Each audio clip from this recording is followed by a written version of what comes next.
Olá, sejam todos muito bem-vindos. Olha, na entrevista de hoje eu vou conversar com a odontopediatra Cristina Nunes Arruda, ela que é aluna de doutorado do programa de pós-graduação Stricto Sensu em odontologia da Unip. Muito obrigada por estar aqui com a gente, Cristina. Boa tarde, muito obrigada, Silvia. É um prazer poder estar aqui contribuindo um pouco com esse assunto tão importante. É importante, principalmente, pessoal, que nós vamos falar.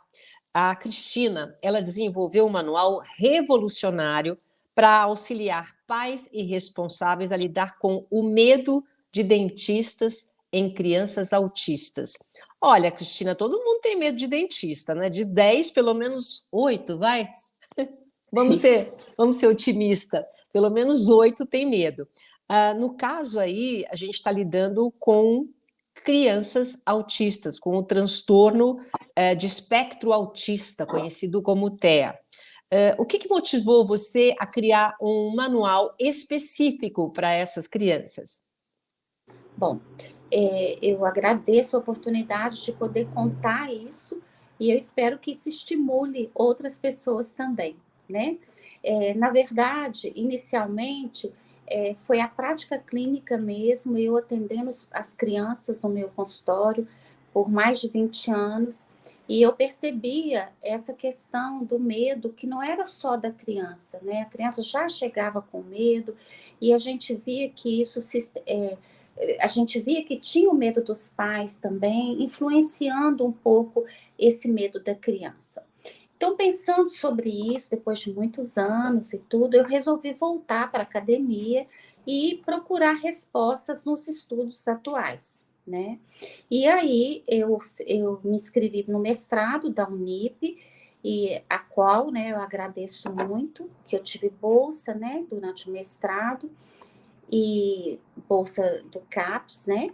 E eu gostaria de contar, assim, como que iniciou, né? Tá. Eu resolvi escrever sobre como o impacto, se havia impacto do medo dos pais relacionados ao medo e ansiedade da criança e se isso repercutia na história de cárie da criança. Então, eu já via na prática, mas eu queria saber se existia fundamentação científica para isso. Então, nós começamos, foi daí.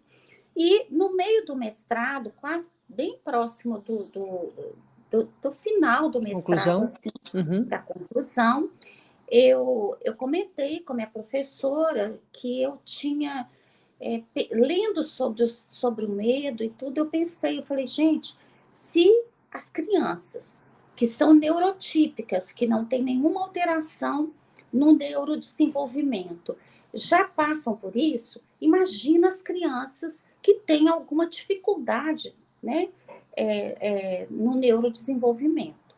E aí veio na minha cabeça a questão dos autistas e não cheguei a falar com a minha professora. Quando eu cheguei na escola, ela já veio falando para mim, Cris, por que você não escreve sobre a questão do autismo, o medo das crianças, mas a gente focar no autista?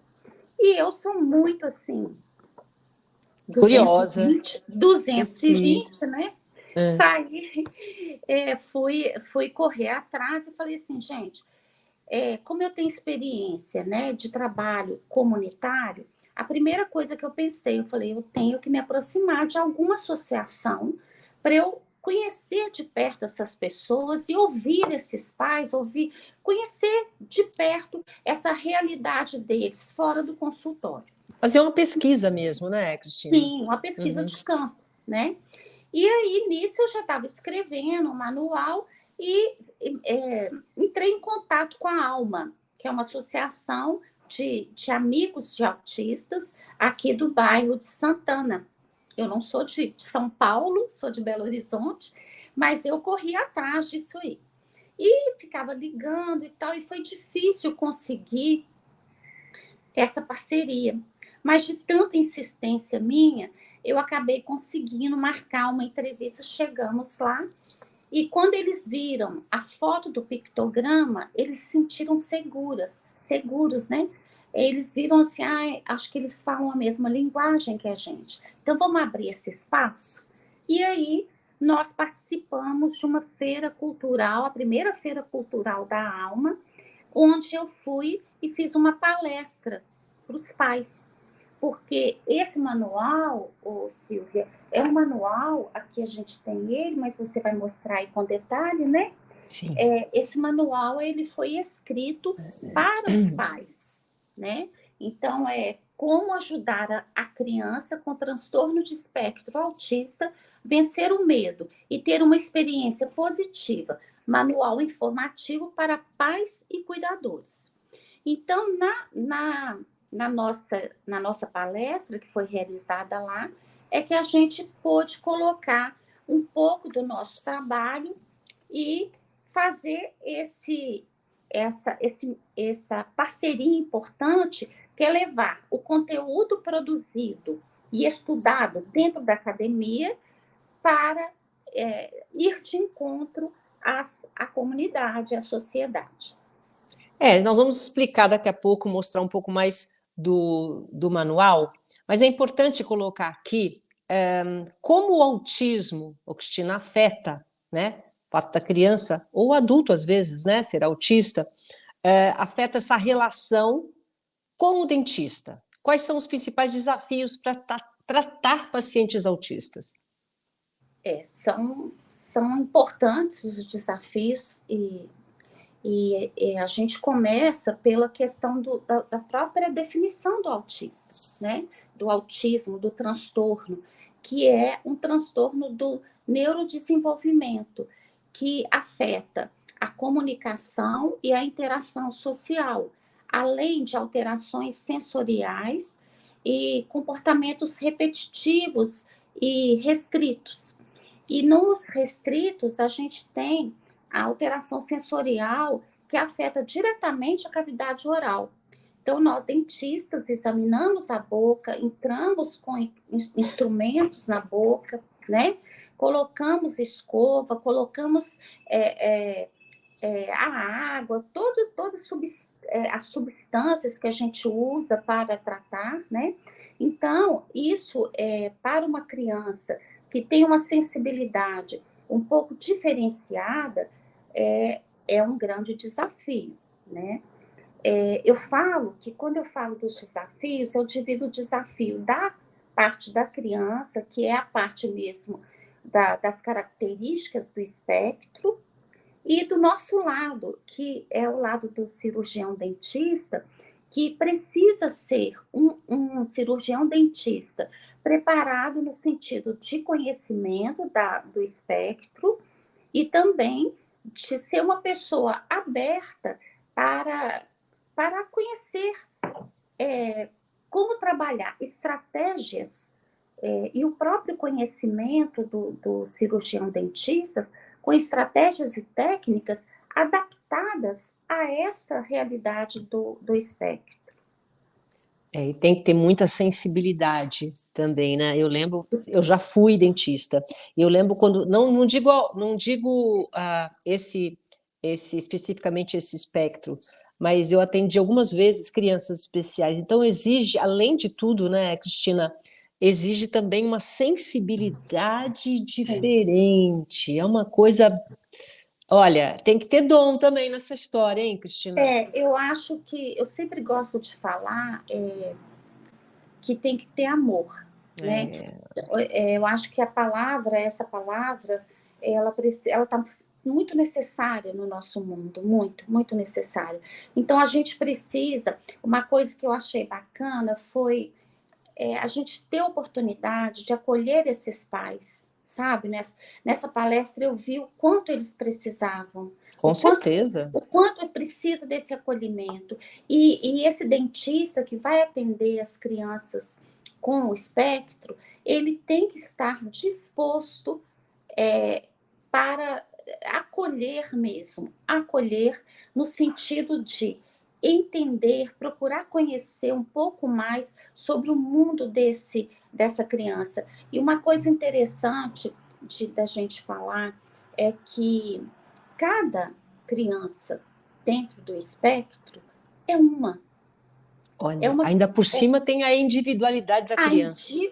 A individualidade. né? Além disso, também tem a questão do grau, né? Existe um manual, né, de doenças psiquiátricas, que é o DSM-5, né? Ele divide o grau do Do espectro. autismo, Uhum. do espectro, justamente pelo grau de Tá. apoio que cada um precisa, né? Então já tem essa diferenciação sistemática.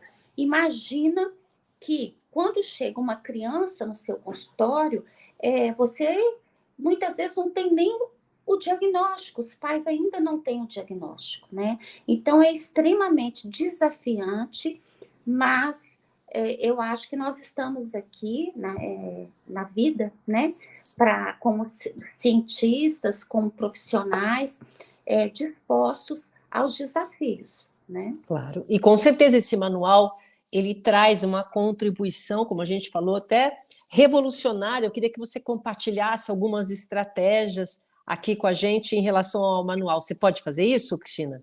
Sim, claro. É, Nós, assim, eu falo sempre que é uma contribuição humilde, né?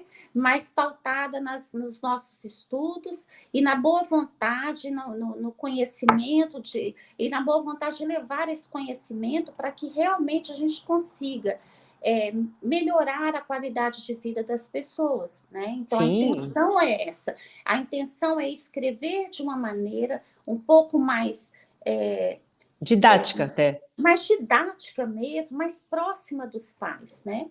Então a gente colocou algumas, eu como odontopediatra, né, eu escrevi algumas estratégias que já são utilizadas na nossa prática clínica e já são respaldadas por estudos científicos, né? Estão lá, mas as diferentes, né, são as que a gente apresentou sobre a questão do espectro. Então Então, vamos ver. o primeiro é o pictograma, Tá. que já é conhecido algumas referências, né? Mas a gente fez o pictograma no manual. Só que antes de chegar lá na palestra, eu pensei assim, poxa, já pensou a mãe todo dia ficar abrindo o livro para poder acompanhar isso com a criança? Então eu, por minha conta, né, fiz uma ampliação, nós fizemos um cartaz e demos, junto com o manual, nós doamos para os pais o cartaz com o espectro para que ele coloque na casa dele, ou no banheiro, ou onde tem o lavatório, onde a criança faça a higiene bucal. Ai, que Por que, legal. por que o pictograma? Porque, como a gente sabe, a criança que está dentro do espectro, ela se apoia muito na questão visual. Por que na Ah, questão interessante. visual? Porque a criança autista, ela não tem essa interpretação que a gente faz, né? Ela tem uma alteração nesse cognitivo aí. Então, ela se apoia muito no visual e na previsibilidade, quer dizer, o que vai acontecer após. O que vai acontecer após. Então, ela vai seguindo os quadros. Volta para mim o outro, por favor. Então, inicialmente, está lá a pasta, ela vai pegar a pasta. O segundo momento, a escova, e depois faz a escovação seguindo os desenhos. Isso, para eles, é de uma grande valia.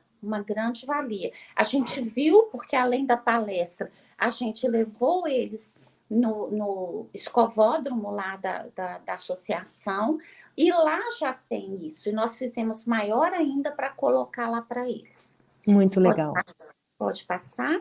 No consultório também, a gente pode usar um outro pictograma, que é o pictograma das faces, onde a criança pode apontar como ela está sentindo a cada etapa do tratamento, ou mesmo após uma primeira conversa com o dentista.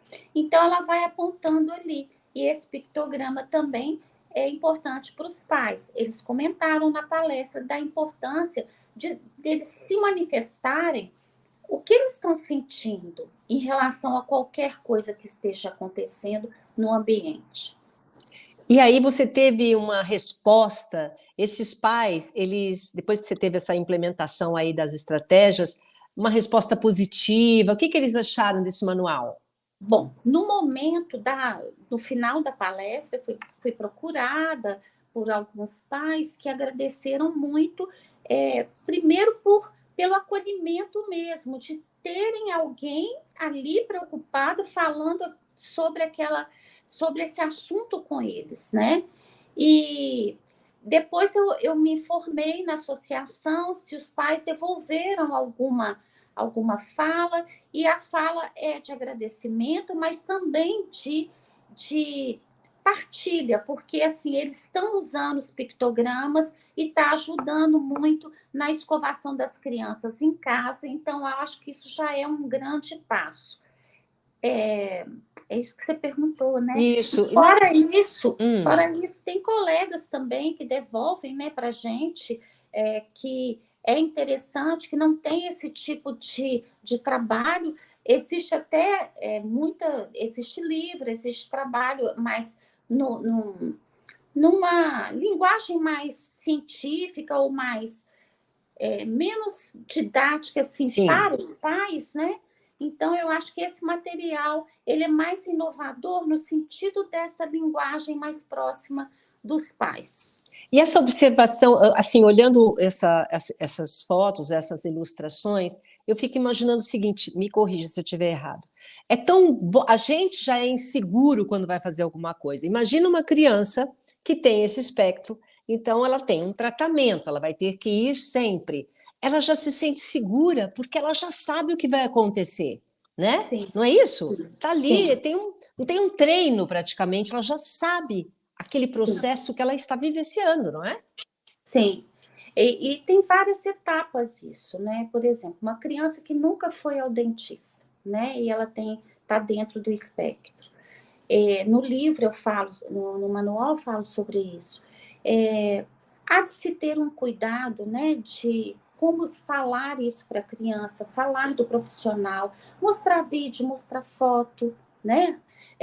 Se tiver um irmão que já tratou, mostrar um vídeo de um irmão tratando. É uma forma de mostrar que não é uma coisa complicada, não é uma coisa impossível, não é uma coisa assustadora, né? Então, eu falo que o papel dos pais é de uma grande importância.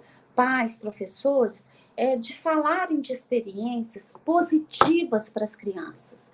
Porque se a gente teve uma experiência negativa, e eu vou falar de mim mesma, eu morava em zona rural, eu tive experiência negativa com dentista também. Mas a gente procurar levar para os nossos filhos, para os nossos alunos, experiências positivas. Ou, melhor, se não tiver uma experiência positiva, não quer comentar, não fale nada. Mostre fotos, mostre o profissional que vai tratar e procure deixar que a criança tenha a sua própria experiência, que ela construa a sua própria experiência. Isso é muito bom. Isso é uma das coisas que a gente faz na odontopediatria, mas que funciona para as crianças autistas ou adultos autistas, né? Porque é muito interessante isso que você falar. A gente, toda hora que eu estou escrevendo, eu me pego assim, criança, autista, mas na verdade o autista é autista a vida inteira, né? Então a gente precisa Adulto, entender, verdade? nós temos os adultos autistas que também vão continuar precisando dessa atenção diferenciada. E a gente, como pai ou responsável, a gente tem que tomar muito cuidado, porque a gente, muitas vezes, independente de ser uma criança ou um adulto autista, a gente passa os nossos medos para os nossos filhos, né? Então tem que tomar muito cuidado. Esse papel dos pais e dos profissionais, dentro do nosso tema que a gente está falando, esse papel é fundamental, então, né, Cristina? Sim, e você falou uma coisa aí que a minha pesquisa foi uma revisão sistemática, né, sobre a ansiedade dos pais e o impacto da ansiedade dos pais na ansiedade das crianças. E, ao final da minha pesquisa, foi comprovado que a ansiedade dos pais impacta, sim, a ansiedade das crianças. Nós precisamos de mais estudos só para comprovar que essa ansiedade ela impacta também na história de cárie. mas eu vou continuar estudando. Não, e é verdade. Eu lembro que com a minha filha, tadinha, tadinha, não sei nem por que eu falei isso, mas eu sempre acho que filho é sobrevivente da gente, né? Porque a gente passa tantas coisas, mas eu acho que o principal também é não mentir. Não Isso. mentir, não vai doer nada, não sei o quê. Não, não pode mentir. Nem quando tem espectro, quando não tem. Eu acho que uma função importante dos pais é falar a verdade, né? O Sim. processo. Por isso que eu achei bacana esse manual. Tá ali, ó, vai acontecer isso, depois vai acontecer isso, né? Não é Eu isso? não sei se você notou, assim, eu fui professora há muitos anos, né, da rede municipal de Belo Horizonte, fui coordenadora pedagógica da regional norte de Belo Horizonte também, e fiz muito trabalho em comunidade, né, e isso me ajudou muito, sabe? E uma das coisas que eu coloquei nesse manual no finalzinho, eu propus uma atividade para o pai, para os pais. Eles vão contar uma experiência deles e desenhar junto com a criança. Eu acho isso tão positivo, sabe? Esse momento de escovar o dente junto, Sim. de fazer algo junto, por exemplo, o manual propôs justamente para chamar os pais próximos aos filhos e os filhos próximos aos pais, para que a gente consiga resultados, né? Porque a criança ela sente que aquilo que vai acontecer é importante. Olha, meu pai está dando importância, meus pais estão dando importância para isso. Então é importante cuidar dos dentes. Olha como que ele está me dando atenção agora, nesse momento de escovar comigo. Então ele Isso. vê que ele é amado, que o afeto está ali e que também é orientado. E as famílias e os profissionais de saúde te passam esse feedback, né? Que realmente é importante, né? Sim, sim. Eu não sou autora só desse manual, eu sou autora de outros 2 livros. E no caso do manual, todos os livros eu tive retorno. No caso do manual, eu tive retorno dos pais, principalmente, para quem foi escrito os livros, mas eu tive retorno de colegas também, que tem essa possibilidade de mandar imprimir um pictograma, colocar no consultório, propor isso ao paciente que chega para ele, e isso é muito importante. Sim. Eu acho que são sementinhas, né? A gente vai plantando aí e as pessoas profissionais, professores, pais, vão fazendo germinar essa semente aí. Falando nisso, né? Estava até acompanhando aqui o nosso roteiro, para a gente não perder o fio da meada. E Sim. aí estava assim: quais são os próximos passos para a disseminação? Falei, disseminação? Será que não é divulgação? Não, é disseminação mesmo. Você acabou de falar, é plantar, né? Semear essa semente, como a gente está falando, né? Porque, na verdade, o que importa para mim é o retorno de cada pessoa. Cada pessoa, cada pai que chega, cada profissional que conseguiu chegar ao livro. Eu lembro que num dos livros que eu escrevi, eu mandei livros para uma região que foi de canoa. Foi de canoa, porque os Ai, que meninos não lindo. tinham. Isso me emocionou tanto, porque assim, eu amo o que eu faço. E acho que é importante a gente estar aqui para ajudar com conhecimento, facilitando a comunicação.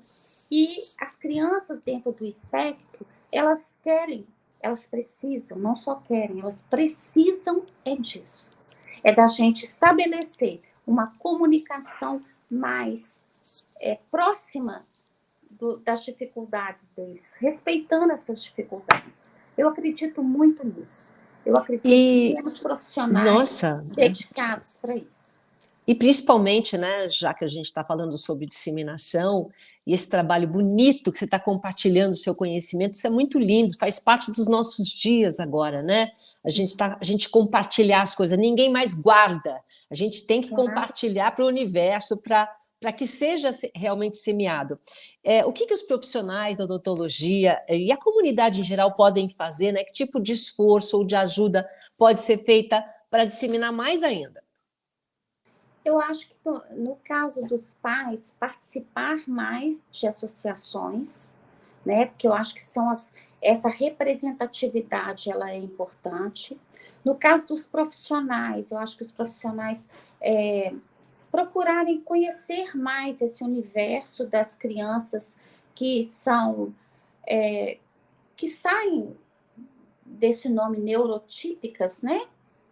E a gente tentar entender quais são as dificuldades de cada criança, né? É o cognitivo, como que eu vou ajudar dentro do meu consultório a estabelecer uma relação que atenda mais ao cognitivo, ao sensorial, à sensibilidade dessa criança. Então, eu acho que é isso aí. E a busca da gente continua, né? Não só, eu acho que tem que estudar, ler muito, porque se a gente pensar são poucos anos de diagnóstico, né? Isso tudo é muito novo e temos muita caminhada para aprender mais. E a Unip, ela incentiva essas pesquisas, né, Cristina?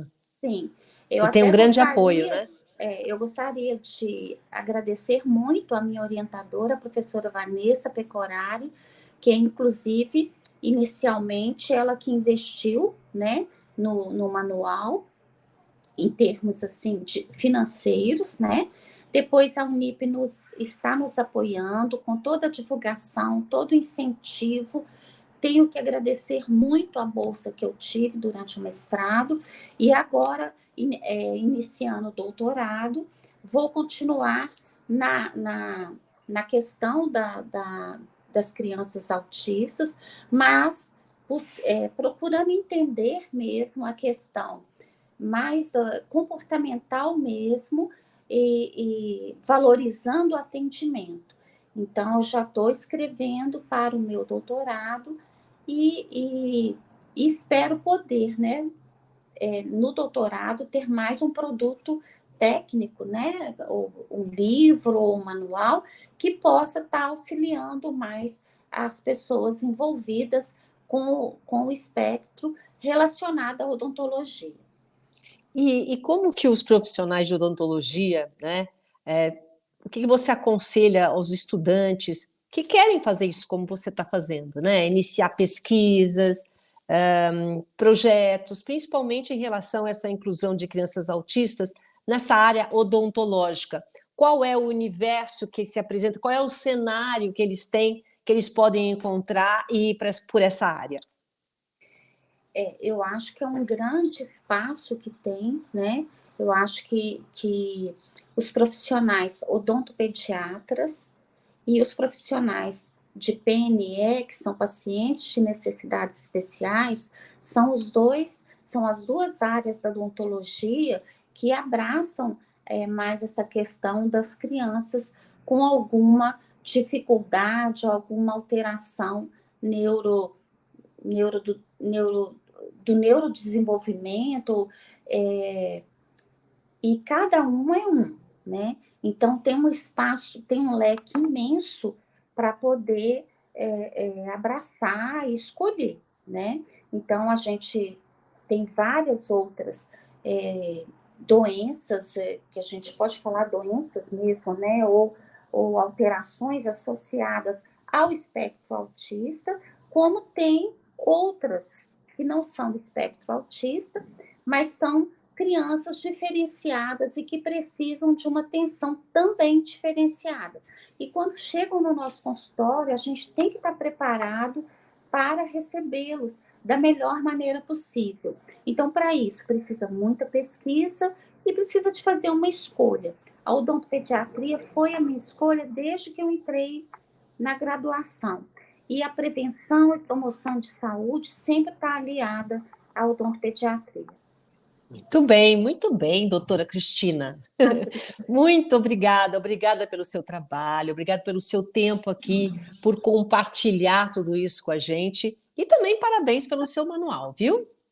Eu que agradeço a oportunidade, agradeço novamente a universidade a qual eu represento, a Unip, agradeço a minha professora, orientadora Vanessa Pecorari, e a vocês pelo carinho, pela atenção, e a todo mundo que está me ouvindo, né? E que gosta desse assunto, que quer aprender um pouco mais. E o que eu peço é amor para essas crianças, atendimento com qualidade. É isso que a gente quer, é isso que a gente busca. Muito bem. E a gente está fazendo aqui o nosso trabalho em divulgar e disseminar mais ainda.